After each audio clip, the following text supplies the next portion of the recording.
A lot of pressure here on him today after what Shedeur Sanders did last week with his great performance. Did Browns quarterback Dillon Gabriel just roast Shedeur Sanders on live TV? The internet thinks so. But you can't be sitting here trolling your fellow rookie, because that's what it sounded like. And now we've got dads drunk as hell filming their flat screens from the couch. Yeah, it is right in this. Let's break down what really happened and see who's actually winning the Browns quarterback competition now that both Shedeur Sanders and Dillon Gabriel have made their first preseason starts. So this all started when Dillon Gabriel was interviewed in the middle of the game, and the NFL posted this clip without much context, and it went absolutely viral. It's just part of it. You know, there's entertainers and there's competitors, and I totally understand that. And my job is to compete, and that's what I'm focused on doing. Of course, we're doing this mid-game, but you know, it's something that I'll get used to, and just want to be the best team that I can. And that is the quote that absolutely exploded online, and fans are saying that it is a backhanded jab at Shedeur Sanders and his fame and star power. There are entertainers and there are competitors. My job is to compete. And obviously the NFL posting this doesn't help at all. Even though it's just a 9-second clip, this caption really went viral all over social media. Instantly, FanDuel reposted it with a little caption: "Did Dillon Gabriel call out Shedeur Sanders?" and an emoji to create some excitement here. Polymarket Football is saying Dillon Gabriel appears to take a shot at Shedeur Sanders. And someone from Barstool: Dillon Gabriel either just took a huge shot at Shedeur Sanders or he's really dumb. Not too much media training when it comes to press conferences. Now, Dillon Gabriel clarifies the comment. We'll get into that in a little bit, but the original question really helps add some context and makes it not seem that bad. So the reporter originally asked Gabriel how he blocks out the noise. And how you tune out the noise and you don't let it infiltrate yourself. Will you share that with everybody at home? Yeah, I think it's just part of it. You know, there's entertainers and there's competitors. So clearly when you hear this comment, he's talking about the media, the outside noise. Those are the entertainers, not necessarily referring to Shedeur Sanders, but there's still a little mistake that Dillon Gabriel made, which we'll get into. So in the press conference after the game, Dillon Gabriel clarifies. All about our team, you know what I mean, and each other. I would never make that, and I've said it before, that's why it's interesting, but for me, I've explained it. Entertainers are you all, competitor. That's what I am, and all my teammates, and we both have jobs to do.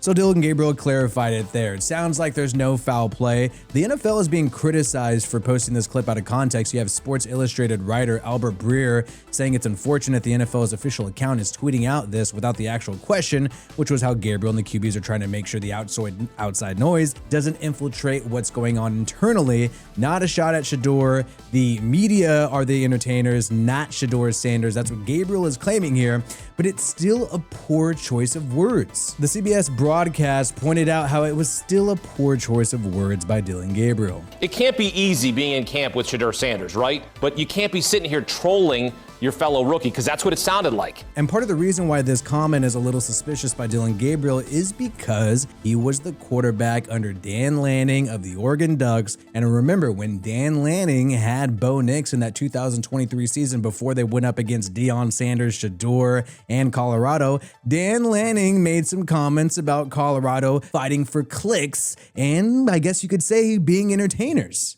Rooted in substance, not flash. Rooted in substance. Today, we talk with our pads. You talk with your helmet, right? Every moment. The Cinderella story is over, man, right? They're fighting for clicks, we're fighting for wins, right? There's a difference, right? This game ain't gonna be played in Hollywood, it's gonna be played on the grass, right? It's gonna be played on the grass. So clearly, and nobody really debates this at this point, Dan Lanning was taking a shot at Deion Sanders and his program and the fact that they are focused on social media, focused on their players advertising their Instagram handles on the back of their jerseys during practice. They really want to play the media game and thinks that it benefits players, and Dan Lanning was clearly taking a shot at that. When Colorado left the Pac-12, Dan Lanning made a disrespectful comment towards their program. Not a big reaction. I mean, I'm trying to remember what they won to affect this conference. I don't remember. Do you remember them winning anything? I don't remember them winning anything. So even though Dillon Gabriel probably meant no harm with these comments, the context, everything in the background, and the fact that these guys are in a heated quarterback competition doesn't help, and he should know better with media training that people are going to run with this. People are going to make this a really big deal. And part of the reason this is such a big deal is because honestly, the Shedeur fans online who follow the Browns are very toxic, argumentative, and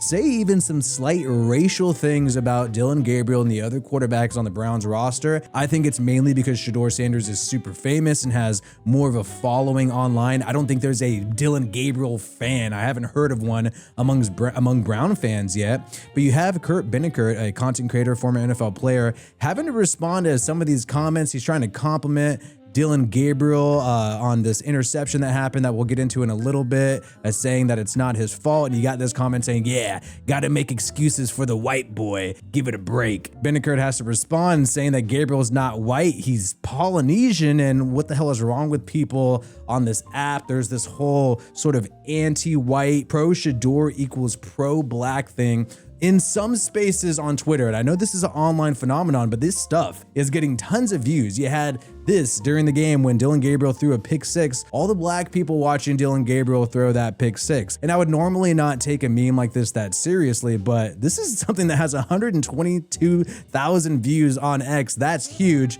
And you also have this tweet, which went really viral, 262,000 views. Dillon Gabriel is better than Shedeur Sanders, and you got like a white guy with a crew cut, haircut, military haircut, basically creating this sort of racial dynamic where you only like Dillon Gabriel because you're white, and being pro-black means you like Shedeur Sanders. It's quite bizarre. I think it's partially due to the fact that a lot of black celebrities seem to be pro-Shedeur Sanders because they have a friendship with Dion. You even had Lil Wayne at a concert in Ohio recently give a shout out to Shedeur.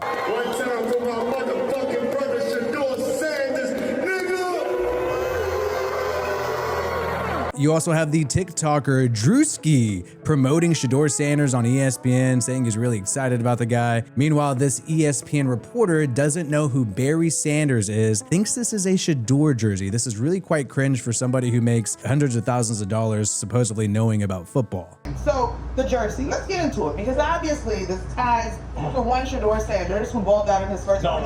This is young Barry Sanders. I'm sorry, I apologize. Barry Sanders. So while you're a diehard NFL fan, just know there's people out there making money talking about sports who don't even know who fucking Barry Sanders is. That is insane. Well, either way, Kevin Stefanski, the head coach of the Cleveland Browns, says he's going to make a decision on QB1 this week. Now, we all expect Joe Flacco to be quarterback number 1. He hasn't played at all during preseason. It's really about who's QB number 2 and who's ahead when it comes to Shedeur Sanders and Dillon Gabriel, because that's really going to be the QB of the future, and that's really going to be the guy who ends up taking over once Joe Flacco either suffers from an injury or has some bad games and you got the fans clamoring for one of these rookies to go ahead and take over. Now, I will say Shedeur Sanders on paper, when it comes to the stat sheet, definitely had a better game than Dillon Gabriel. There's no way you could dispute that. I would say the only caveat there is that Shedeur, especially in the second quarter when he had some of his best reps, because remember his first 2 drives were duds, he was playing more so against third string. While I would say Dillon Gabriel, if you watch the game, he's going up against the second team defense of the Eagles, and even they had some starters out there. Keely Ringo, a corner who's definitely going to be a starter out there for the Eagles this year, he was out there when Dillon Gabriel was playing. And the main negative that people want to bring up when it comes to Dillon Gabriel is the pick six that happened during the game. But if you watch people who clip this up, analyze it, a lot of the film study people, they are showing that the tight end here was supposed to put his hands out and catch this ball at number 86, and he kind of retracts his hands at the last minute, allowing for an easy pick six. Also, if you take a look at these plays, it's a very similar play action rollout to what Shedeur Sanders ran in the first preseason game that ended in a touchdown. And as you can see, the routes are quite different. In this time with Dillon Gabriel, both of these receivers are bunched in the same area. One of these receivers ran the wrong route, and Kevin Stefanski, the head coach, pointed that out after the game, that should not have happened. There shouldn't be. They're out of their sandbox. They were in the wrong area of their sandbox. We have to clean that up. So really, that one is not on Dillon Gabriel. And I already know there's going to be Shedeur fans in the comments because they got a really loud and vocal fan base there who are going to say, oh, you're making excuses for Dillon Gabriel. Look, I think they both played great. I think both of these quarterbacks could be solid QB2s on almost any team in the NFL. And I think Browns fans should be happy that they got 2 young guys on rookie contracts who I think are fully capable of taking over if your starter goes out. Another negative play by Dillon Gabriel in this game was the botched handoff where he slipped and fell, leading to a fumble and a turnover here. Gabriel remains in the game, and that ball hit the deck. ball. Now, it seems like a bunch of the broadcast and a lot of people who looked at this online believe that one was clearly on Gabriel, not a good handoff there by the young quarterback. So 2 turnovers technically on him, one that's not his fault. Now, if you actually watch this game and you didn't look at a few of these highlights that are taken out of context, just like these quotes are being taken out of context, you would know that Dillon Gabriel looked good. He looked poised and was delivering solid throws throughout the game, throughout most of the entire game, and it did not look too big for him. He looked similar to Shedeur Sanders in his first start. I actually think Dillon Gabriel doing this well creates more of a problem for the Cleveland Browns because it's going to be a much harder decision to figure out who's QB2 on their team. And I think what's mainly benefiting Shedeur Sanders here in this QB competition is the fact that he's more famous, so a lot of his plays go more viral than Dillon Gabriel, and he had red zone touchdowns, which Dillon Gabriel did not have in this past game. That's obviously a better highlight for social media, and look, this guy did so well on social media after the game that Nike even did an ad with Shedeur Sanders. That's insane hype,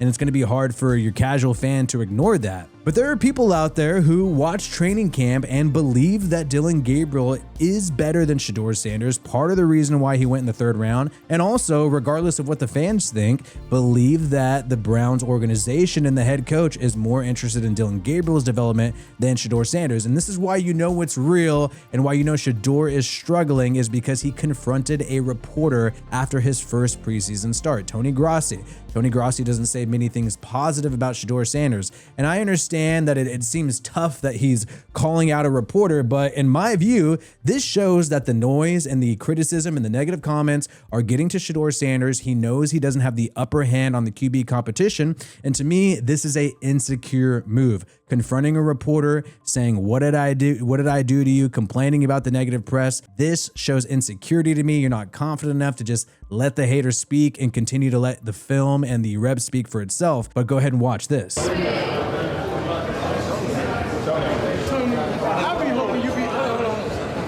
be hoping you got something positive to say about me. You always say negative stuff about me. And I'm like, I ain't do nothing to you. No. I ain't seen nothing positive that you ever say. I see something positive every day. What up, Tony? Come on, Tony. What I do to you, Tony? Now look, Shedeur's an entertaining guy. He makes the game more fun. He gets the fans more excited about these football games. He's gotten several people who normally don't give a shit about preseason football to suddenly really care about the freaking Browns quarterback competition. So I salute him for this, but I still think the confrontation in itself shows that Shedeur Sanders is worried about his place on the depth chart, and I think he should be. Another reason why this QB competition is a big deal is because Kevin Stefanski basically said today that it is not realistic to keep 4 QBs on the depth chart. Yeah, I think we'll let it play out as we get closer to the cut down. Those are all conversations that we are always having, but those are tough decisions. I'd like to keep everybody, but not realistic. So somebody has to go. Is it going to be Kenny Pickett? I'm betting on Kenny Pickett getting traded or released because you got a rookie contract with these two guys. I know that the Browns gave up draft capital, also gave up DTR for Kenny Pickett. It was a late round pick though, and that's not too big of a deal. I just think there's no way, like he's saying, you can keep 4 quarterbacks, and Kenny Pickett just hasn't played in preseason, still dealing with that hamstring injury. I think that guy is going to be the one to go, with Joe Flacco being QB1. And there's another issue and another guy we all forgot about. Deshaun Watson looks to be healthy, coming off his injury, getting back at it, showing himself, getting some reps in training, and this guy is probably going to pressure the Browns at some point to come off injured reserve and play. The guy wants to compete and wants to redeem himself just like anybody else, and I think this is going to be another issue for the Browns, and more the reason why I think they have to release somebody, whether it be Kenny Pickett, whether it be Shedeur, whether they trade Dillon Gabriel. They're going to have to do that because Deshaun himself might force himself back, making them have to have 4 QBs in the middle of the season. I would not be surprised. And quite frankly, I think the Browns are one of the more interesting teams that could be surprising to people in the AFC North. Joe Flacco led them to the playoffs in 2023. I even thought Deshaun Watson looked great last year against the Baltimore Ravens, and you just saw what this team could be like if they had the quarterback situation healthy and solved. This team really could be a team that could compete for the AFC North and knock out the Ravens, knock out the Steelers, knock out the Cincinnati Bengals, who can't figure out how to pay any of their defensive players. They got a great defense. They have weapons on offense. You have Jerry Jeudy. Now you have Deontay Johnson, who I know has had some attitude problems, but I think he's a sleeper at wide receiver. And Isaiah Bond, former Texas wide receiver, who also played with Tommy Rees, the offensive coordinator of the Browns right now at Alabama. He is set to sign a 3-year deal now that his charges were dropped. He was dealing with a big-time legal issue, but this guy is a speedster, was supposed to be a 3rd-round projection. And if you got Deontay Johnson, you also have Jerry Jeudy, and you add Bond to the mix. Keep in mind, you still got Njoku. I think this could be a really solid offense with a good defense if they can just get that quarterback situation healthy and handled.